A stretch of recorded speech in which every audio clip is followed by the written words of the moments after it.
দুনিয়ার জমিনে দুর্গার কালীর আবির্ভাব কতদিন আগে ঘটেছে? বাবা কয় ৩৫০০ বছর আগে। বাবারে বললাম, বাবা ৩৫০০ বছর আগে দুর্গার আর কালীর আবির্ভাব ঘটলো, এর আগে কোন ভগবান দুনিয়ার জমিনে ছিল? কারণ সনাতন ধর্ম তো ৫৫,০০০ বছর আগে আসছে।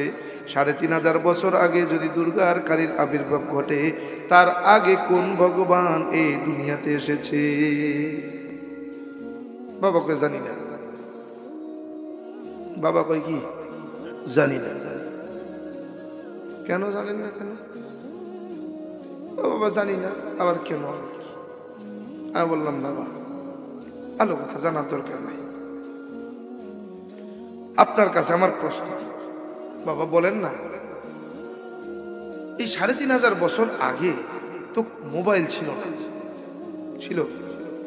মোবাইল এসছে ২০০১ সালে বাংলাদেশে। ২০০১-এ বাংলাদেশে ঢুকছে। তো বাংলাদেশে ২০০১ সালে ঢুকলো। এরপরে এই ২২ বছর মোবাইল আসছে।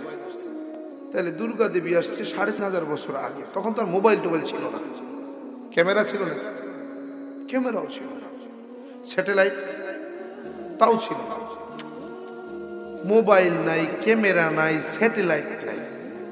তো ৩৫০০ বছর আগে যে দুর্গার আবির্ভাব ঘটল, দুর্গা যে এইরকম ছিল, ১০ হাত, যুবতী নারী, এই দুর্গারে কে ক্যামেরা দিয়া ছবি তুলছে, কোন ক্যামেরা দিয়া তুলছে, কে তুলছে, কি তার প্রমাণ আছে? এরকমই যে ছিল, এটা কে দেখছে? বাবা কয় রামায়ণের মধ্যে পাওয়া যায়, ভগবান শ্রী রামচন্দ্র সর্বপ্রথম দুর্গা পূজা শুরু করেন। ভগবান শ্রী রামচন্দ্র সর্বপ্রথম কি করেন? দুর্গা পূজা শুরু করেন। আজ থেকে কত বছর আগে? ৩৫০০ বছর আগে। আচ্ছা, রামায়ণের মধ্যে তো এইভাবে কথাগুলো লিখা নাই যে ওই দুর্গার ১০ হাত ছিল, ওই দুর্গা যুবতী ছিল, এই কথাগুলো তো ওখানে লিখা নাই। হ্যাঁ, রামায়ণের মধ্যে বলা হয়েছে ভগবান শ্রী রামচন্দ্র দুর্গা পূজা শুরু করলেন, কিন্তু দুর্গা দেবী কেমন ছিলেন এটা তো লিখা নাই।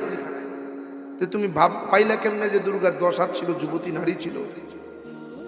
বাবা কয় জানা নাই। আমি বললাম, বাবা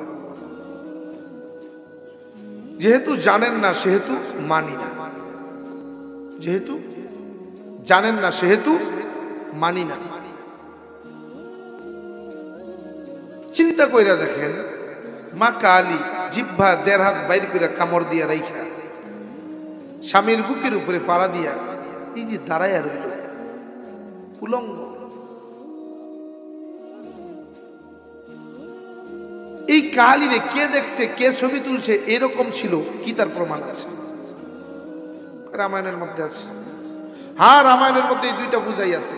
আর ১২ মাসে ১৩ জন পূজা পাইলে কই? এগুলো কোথায় পাইছো?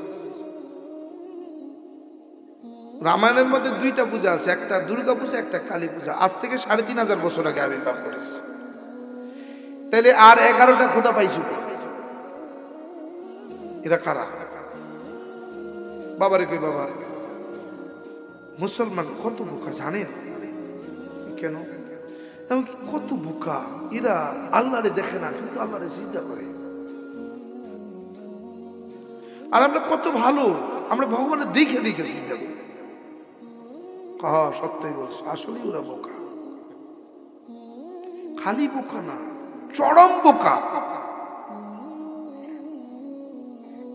পুরো আল্লাহরে দেখেন, আল্লাহরে সিজদা করে, আর আমরা দীক্ষা দীক্ষা সিজদা করি।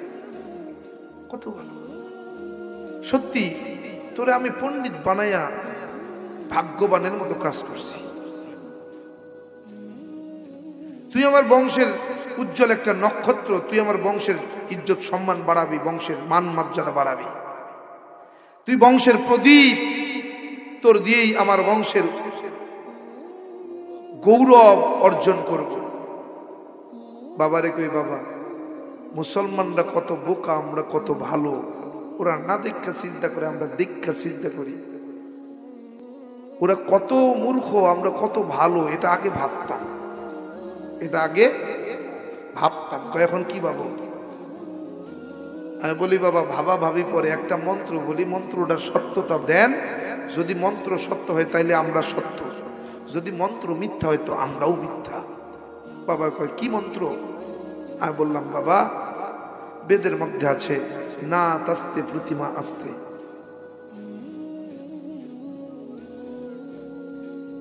বাবা কয় মানে কি? আমি বললাম বাবা এই মন্ত্রের মানে হলো আমি সৃষ্টিকর্তা এক অদ্বিতীয়, আমি সৃষ্টিকর্তার কোনো প্রতিমূর্তি নাই, প্রতিছবি নাই, আকার নাই, আকৃতি নাই, আমাকে ধরা যায় না, ছোঁয়া যায় না, লাল নীল হলুদ না সবুজ তা অনুভবও করা যায় না। সুবহানাল্লাহ কন্যা বলে যদি তাই হয় তাহলে এই 12 মাসে 13 খোদা, 33 কোটি দেবদেবী, তুলসীর গাছের তলায় 64 কোটি ভগবান, এর প্রমাণ কোথায়? বাবা কয় মানে কি? আমি বললাম মন্ত্র সত্য না আমরা সত্য? বলে বাবা মন্ত্রকে অসত্য বলার ক্ষমতা আমার নাই, নিঃসন্দেহে মন্ত্র সত্য। যদি মন্ত্র সত্য হয় তাইলে আমরা যা করছি এটা মিথ্যা। মুসলমান সত্য, ওরা আল্লাহরে দেখে না, সিজদা করে। আমার ধর্ম বলে সৃষ্টিকর্তাকে দেখা যায় না, ধরা যায় না, ছোঁয়া যায় না, না দেখাই সিজদা করতে হয়, এটা সত্য। বাবা কয় কি বলতে চাও?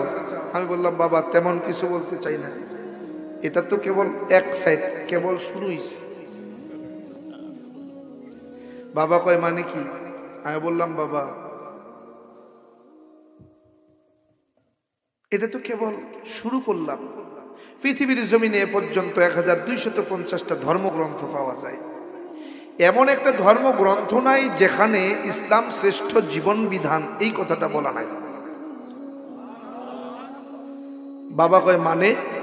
আমি বললাম বাবা আপনি তাওরাত খুলেন, তাওরাতের মধ্যে দেখেন তাওরাত বলছে ইসলামই শ্রেষ্ঠ জীবন বিধান। আপনি জবুর খোলেন, জবুর বলছে ইসলামই শ্রেষ্ঠ জীবন বিধান। আপনি ইনজিল খোলেন, বলছে ইসলামই শ্রেষ্ঠ জীবন বিধান। আপনি বৌদ্ধদের ত্রিপিটক খোলেন, বলছে ইসলামই শ্রেষ্ঠ জীবন বিধান। আপনি মুসলমানদের কোরআন খোলেন, ইন্নাদ দীনা ইনদাল্লাহিল ইসলাম,